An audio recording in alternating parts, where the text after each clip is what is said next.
Hello everybody, Silver Picker here, and today I'm going to share with you a relatively atypical video. And what I mean by that is normally, I am the Silver Picker, so I show videos naturally of my picks of silver, gold, other scrap precious metals, and coins. And if you've watched my other videos, you know that the majority of what I do buy consists of those items.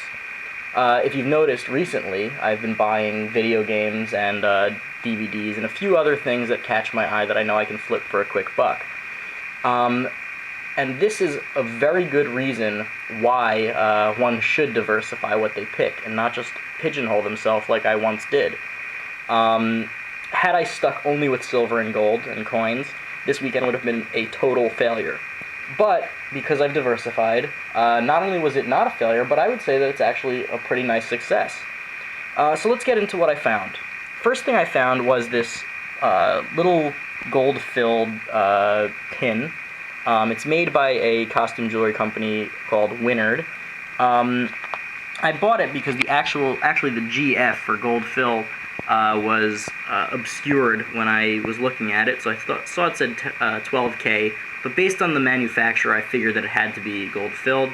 But for $1, it was worth buying it. I got it, and it's worth between $10 and $20. So I'm pretty happy with that. But I'd be much more happy if it was solid gold. Over here is a little stallion medallion. I actually really like this. It's on some dinky, rope chain, like string. But over here you can see the stallion, and there's some writing. And on the other side, which I thought was really interesting, aside from it looking really nice, it's very aesthetically pleasing, but as you can see, it's actually very hard to see with the magnifying glass, but it says 950. Now this is 950 silver, so that's even higher grade than sterling, although the clasp is sterling. I haven't weighed it yet, but I'd say it weighs a good 6 grams or so, and it's a really nice piece of jewelry, so I'll probably just sell that as jewelry and not scrap it. So I'm very happy with the quality, just not the quantity. Over here, this is not gold or silver, but it is a tape measure, for an advertising tape measure for Berkey film processing. Now the reason I got it, I only paid 50 cents for this, I paid 50 cents for the necklace too, is that it is a Zippo brand. Now for any of you who are familiar with Zippo brand lighters, you'd know that they are very collectible. And I, for one, am one who at least used to collect a lot of Zippos. I have about 20, so not a huge collection. The reason I collected them is because I was into collecting antique pocket knives and other pocket knives, and it sort of just seemed like a natural extension. If anybody is interested, I could do a video showing off my Zippo collection or my knife collection. I don't know if that's something you guys would be interested in seeing. If it is, leave me a comment, let me know, and if enough people are interested, I'll do a video. So, I could probably get about between 10 and 15 bucks for this on eBay. If it doesn't sell, I'd be more than happy to add it to my collection, so no worries there. Now, on to the video games. I did incredibly well this weekend with video games. I got, a smattering of video games from here and there, from 1 yard sale, 2 yard sales, a few of them. But at one particular yard sale, I did so unbelievably well that, I'm going to show you sale by sale, not just, so it'll seem a little disorganized. I'm not jumping around from video game systems to be disorganized, but just to show you from what sales I got them from. So I'll start right now with the Gamecube. I bought this Gamecube game. It's called Tac 2, The Staff of Dreams. I don't know anything about this game. I have a Wii, but I've never had a GameCube. I was never actually all that into Nintendo, but there's no booklet, but the disc is in good condition, and I paid $1 for it, so you can't really go wrong. My rule, from what I've heard from other video game pickers, and the rule that I go by is pretty much if you can get a game for $1, just buy it, because worst case scenario, you can always sell it like on Craigslist or at your own garage sale for $1, and somebody will buy it, so you really can't go wrong with paying $1. So that was just that one sale. They didn't have any other games. A different sale that I have actually been to in the past, where I've bought some coins from them, last year, and some other things. I bought these 2 games. He had a bunch of other games, but they were sports games, and if any of you have been watching other picking videos for video games, you'll know that sports games do not do well. and it's best to avoid them. So I got Banjo-Kazooie and Diddy Kong Racing. I remember Banjo-Kazooie from when I was a kid. I am 23, and when I was growing up, it was pretty much right when Sega Genesis came out. That was like the system that was new. People were still playing like the NES and SNES, but the new big system was Sega Genesis. So that's what I was into. And then N64 came out, and a lot of my friends had this game. So, you know, I know I can get about 10 to 15 bucks for each of these, maybe a little less. But I haven't tested them yet because I don't have an N64.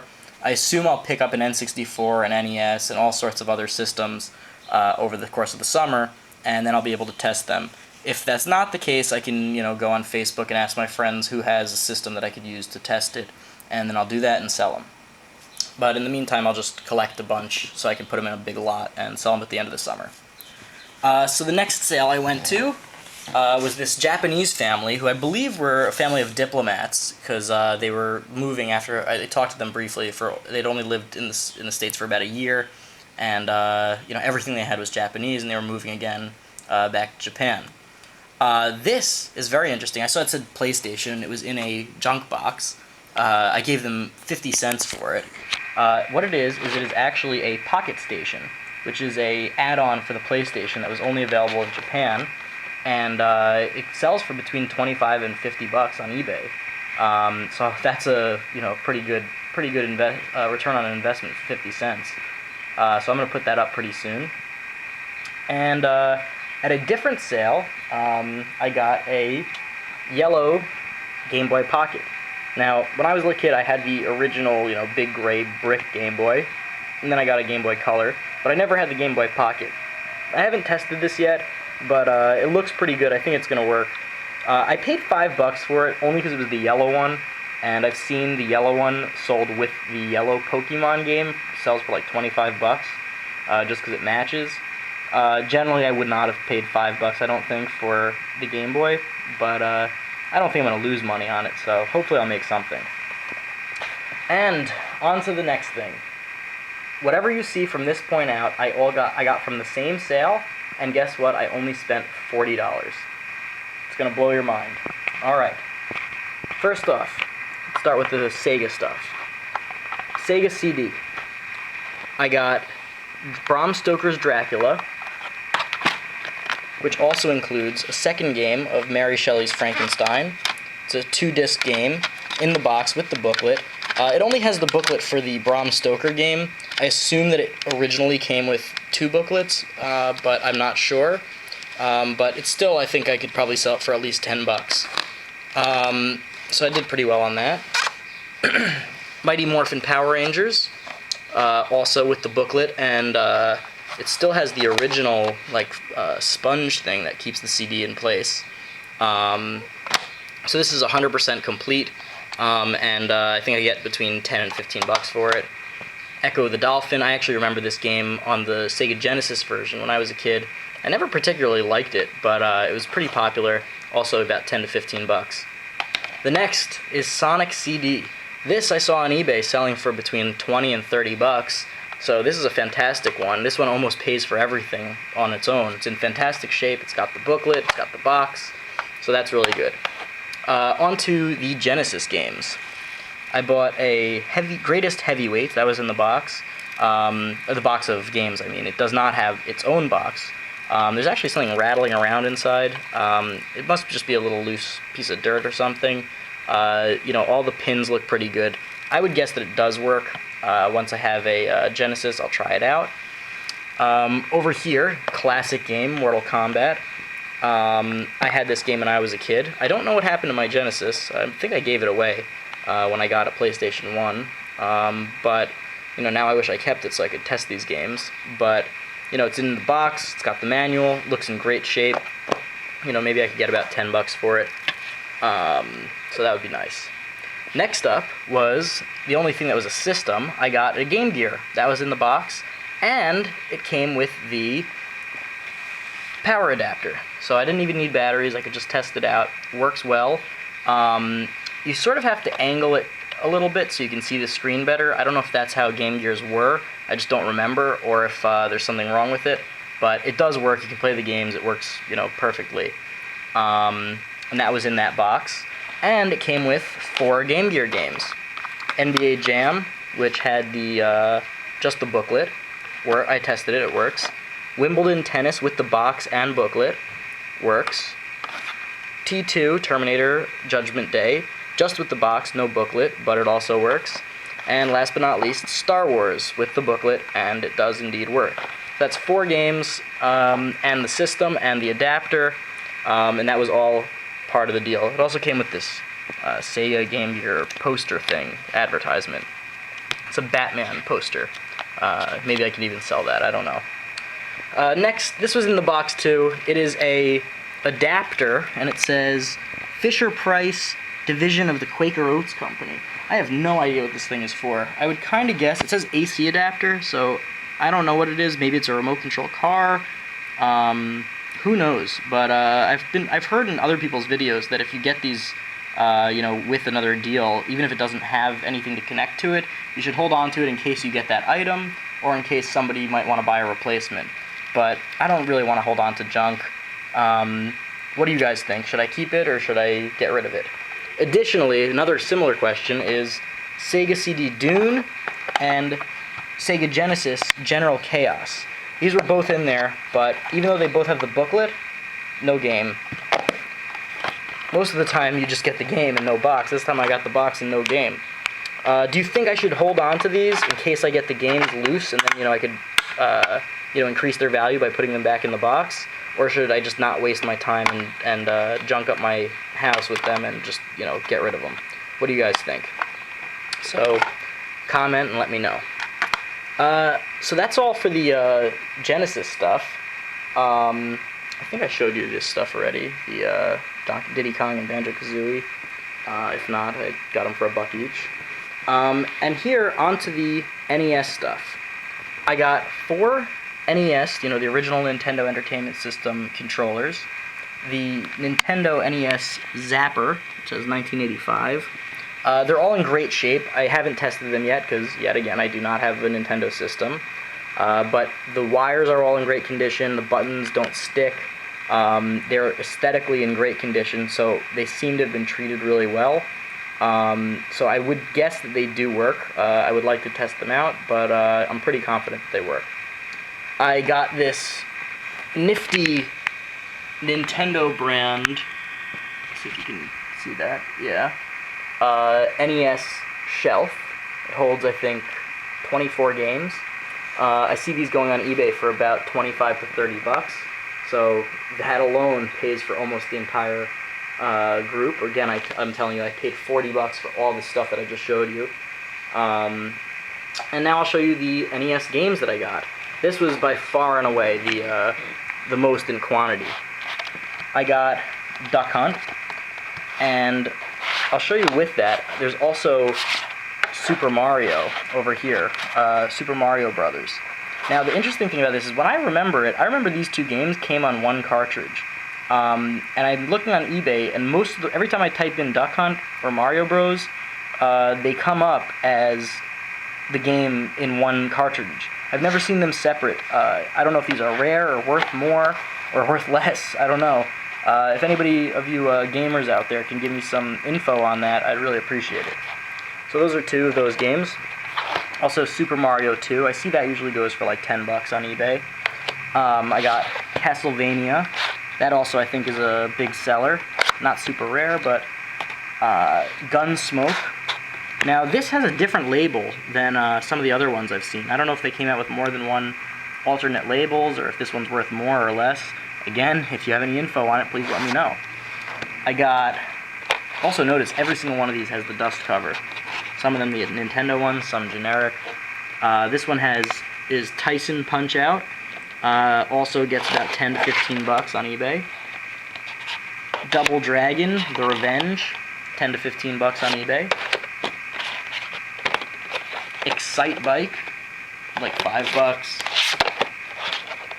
Jordan versus Bird, that's pretty great. That's a throwback sports game. Also just a couple bucks, but I really like that. That's funny as hell. Rambo, that's a pretty good game. Jaws. Only a few sports games in here, which is really good. NES Play Action Football. You know, these last few games only sell for a couple bucks a piece. But, you know, I'll put them all in a lot together and, you know, sell them. Friday the 13th sells for a couple bucks. Who Framed Roger Rabbit, also a couple bucks. Gauntlet 2, couple bucks. Now this one's interesting. This looks like such a crappy game. I don't know who would want to play this, but I guess that people have different tastes, or there's nostalgia, or maybe it's rare. But RC Pro-Am, I haven't seen this one sell for a lot, but when they sell them, RC Pro-Am 1 and 2 together, they sell for like 30 or 40 bucks. So I guess there are people out there that like that kind of game. Next is Mickey Mouse Mousecapade, also sells for a couple bucks. Over here, Back to the Future, great movie. I've never played the game, but it's probably a lot of fun. I kind of want to play a bunch of these games, but I don't think I'm going to have the opportunity, or at least if I do, you know, if I'm just testing them, it's going to take forever. I'm still not done. I have even more. Super Pitfall, couple bucks. Hogan's Alley, another game for use with the light gun, the Nintendo Zapper. That's a couple bucks. Blades of Steel, it's a hockey game. You know, one of like 3 or 4 sports games that were in here. Another one is MLB Baseball. This is Legends of the Diamond, the baseball championship game. And this one came with the booklet, as you can see in the back. I don't know if that's going to make it worth much more. It's still a sports game. X-Men, you know, that's like $10 game right there. And this one, I'm not really sure why this is a different shape than the rest of the cartridges. Maybe it's made by a different company. I don't know if they did that then. I kind of have a suspicion that they did. This is, because it says 10-gen, I think that must be the maker. RBI Baseball. I don't know, it's not worth that much. And last but not least, I'm going to show you, before I do that actually, I'll let the suspense build a little bit. I bought some stuff for myself. I am very into hiking and camping and stuff, and doing a lot of outdoor activities, including in the winter. And if you guys know about those like hand warmers, the disposable ones, they're relatively expensive, and I never buy them, and I just sort of always wish I have them. But I was at a garage sale, and I saw a box of them. It says contains 40 pairs. There are actually only like 35 pairs in there. But I bought it for $6. This box would retail for like 45 bucks in a store. And if you buy them individually, they're even more. They're like $2 or $3 a piece. So I'm pretty happy about that. And now I will tell you the best games that I got for the Nintendo. And I got the gold Zelda 2 cartridge and the gold Legend of Zelda cartridge. Now, these two together, I've seen sell for 50 bucks. Alone, they sell for like, you know, $15 or so, maybe a little more, maybe a little less. But when you sell them together, and these are in immaculate shape, they're in like really good condition. I'm going to test them and see if they work once I get a system. But that's an easy 50 bucks right there. So if that's 50, and let's say each of these on average is like $3 or $4, and that's a conservative estimate. That's 1, 2, 3, 4, 5, 6, 7, 8, 9, 10, 11, 12, 13, 14, 15, 16, 17, 18, 19, 20, 21, 22, 23, 24, 25. Let's say they're $3 each. That's 75. That's 50. That's 125. Let's say I can get $5 for each of these. That's another 20 bucks. So that's 145. Let's say I can get $5 a controller. It's another 20. Say I can get, you know, a couple bucks for each of these. You know, I've probably made like, say about $175. I'm hoping, maybe a little more, maybe a little less. But anyway, you know, you can't have a super home run every single time. I've definitely made more on coins and jewelry and stuff like that. But had I not known anything about the games, I would have made nothing. So I am very grateful about that. And to end the video, I'll show you just a couple of the DVDs I bought. These I paid a little more than usual, but you know, they're in good shape. They have all this stuff in them, the booklets, and they're special editions, and I think I can get more than that. Tarzan, The Little Mermaid Platinum Edition, Cinderella Platinum Edition, and Bambi 2. I paid $3 each for them, so 12 bucks for the 4. And then I also got The Incredibles at a different sale, and the Gold Collection Pete's Dragon. It's a Disney, I've never heard of that one. but I got these each for $1, so 14 bucks for 6 of them. So that's, just about $2 a DVD. So, that's not too bad. So, those are my finds, the DVDs, the Game Gear, and the Game Boy, so the systems, and all these games, and those, like, tiny little pieces of jewelry. But I am really happy about it, and tell me what you guys thought of this video. I know I have a lot of silver followers and not so many video game followers, but I hope that you enjoyed it. I hope you learned something, and like usual, if there's anything here that you want, please let me know. I've already had a couple successful transactions. If you watch some other people's videos, you can see that we've had fantastic transactions. They paid really quickly and I shipped really quickly, so we were both really happy with the transaction. And I'm very fair to my YouTube fans. So if you want something, let me know, and we can make a deal. And still, a lot of stuff from my old videos are still available. So please feel free to contact me. Like usual, also, rate, comment, subscribe, send the video to your friends, and until next time, this was Silverpicker.